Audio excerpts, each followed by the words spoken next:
Hey,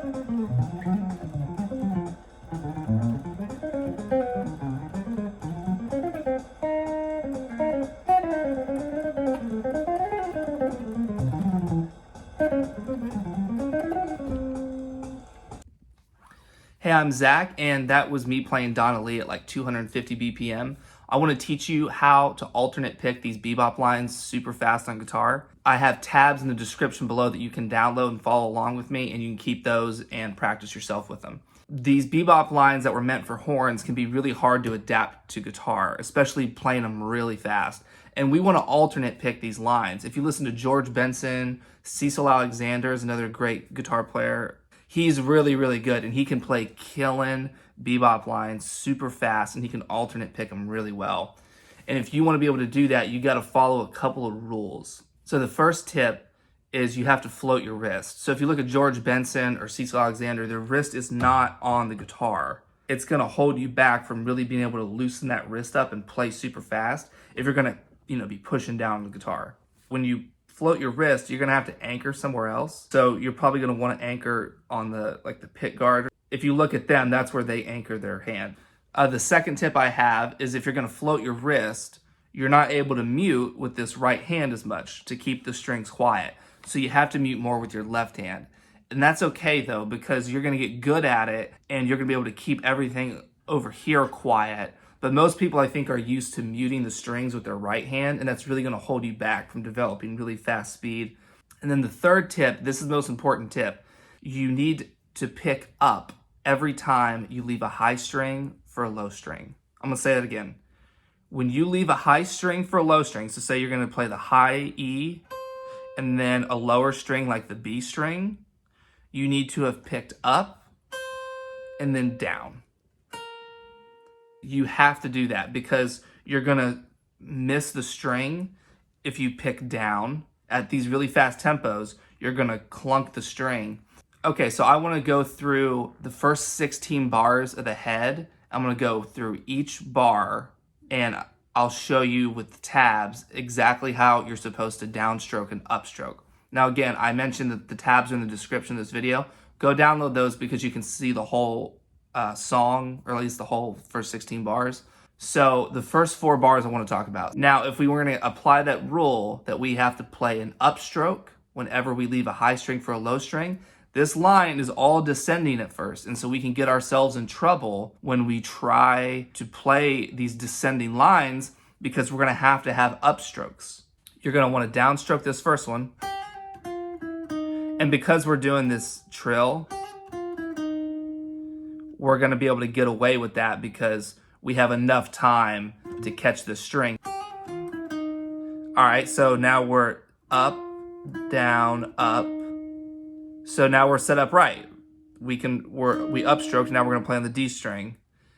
And the D string has 4 notes on it. So if we're starting down, we're going to end on up, right? So there we are, upstroke.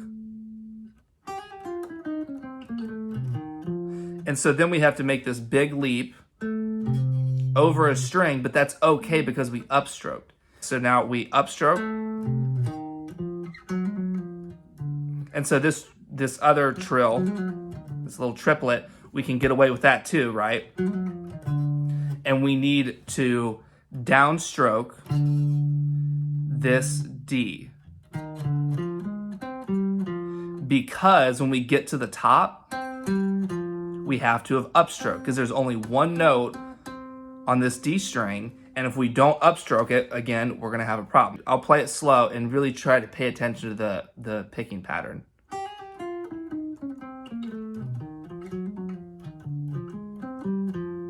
And that will flow super nice. I wanna move on to the next 4 bars. So then we're on the B flat minor, the 2-5 to A flat. So you have to, on the 7th and 5th fret, you're going to start on an upstroke because there's 3 notes on that string. Now I'm in the upstroke position. When we play this, we're going to be doing all up and down strokes, 2 notes per string.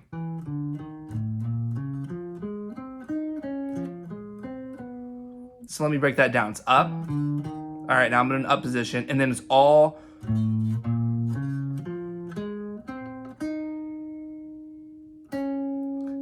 we're making everything on that whole line ascending 2 notes per string. So we're doing down, up, down, up, down, up, all the way to the top. But we start on an upstroke. And then now we have to play low. So that's great because we want to be in an upstroke position before we start to play this arpeggio. And that's a similar thing there. We're up, then there's 2 notes per string. Okay, now when we slide down here, we are going to downstroke, but we get a slide.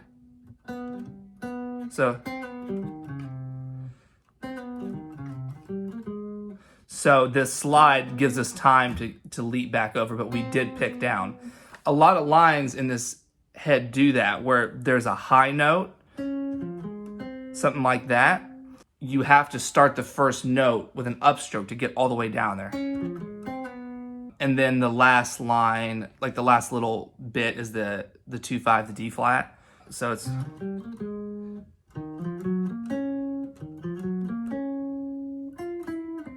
So this is a big stretch.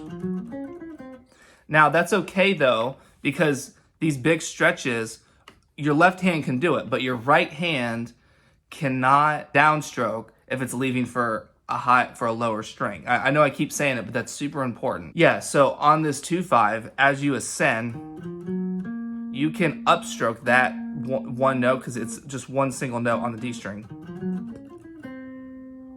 Okay, let's talk about the next 4 bars. E flat on the B string. You're gonna want to upstroke that. You have to start this next one on a downstroke. So that way you can leave it on an upstroke again. So you could hammer on and pull off these. That's what most people would probably do, but if you want to alternate pick the line like I'm talking about, you're gonna have to play upstroke. Now, this next part, we got 3 notes on 1 string, so we're gonna have to start with an upstroke. If it's an odd number, you're gonna have to start with an upstroke. Now we're in a position to, go from a high string to a low string. And then this line's pretty easy. It's all on 1 string. Okay, so then now we're on the F7. On the flat 9 and sharp 9 of the F7, that is pretty easy as well. So there's not really any alternate picking problems that happen there because it's all on 1 string and you're not having any issues like having to skip strings. Okay, so now we're on the B flat 7, the 5-5, major 2, whatever you want to call it. So this line, you're going to start on a downstroke because we have to get from here down to here. So we're gonna have to leave on an upstroke. And now that's perfect. And then there's this little triplet. And you can play it like, that's maybe what a horn line would sound like if you did it. Those couple bars are pretty easy. Last bar is also kind of tricky. So it's a 2-5 to A flat. We're gonna start on the downstroke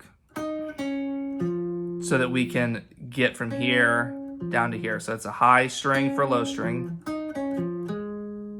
And then we're gonna have to stretch up to this D flat. Most people would play it like this, like, not D flat C. But the problem with that, look, I just downstroked and now I'm in the worst position to get back over here. So you have to start creeping up the neck to make that line work. So, okay, now I'm in a position to go down, so that's great because I just upstroked. Great.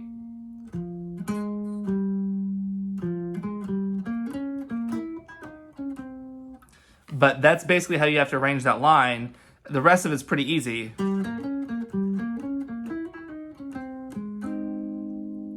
But up here is the difficult part. And you have to start creeping the line up. And then you're gonna have 2 notes on the same fret playing with your first finger, which I recommend not doing that because you're gonna have a harmony there for a second. but there's no other way to really do it.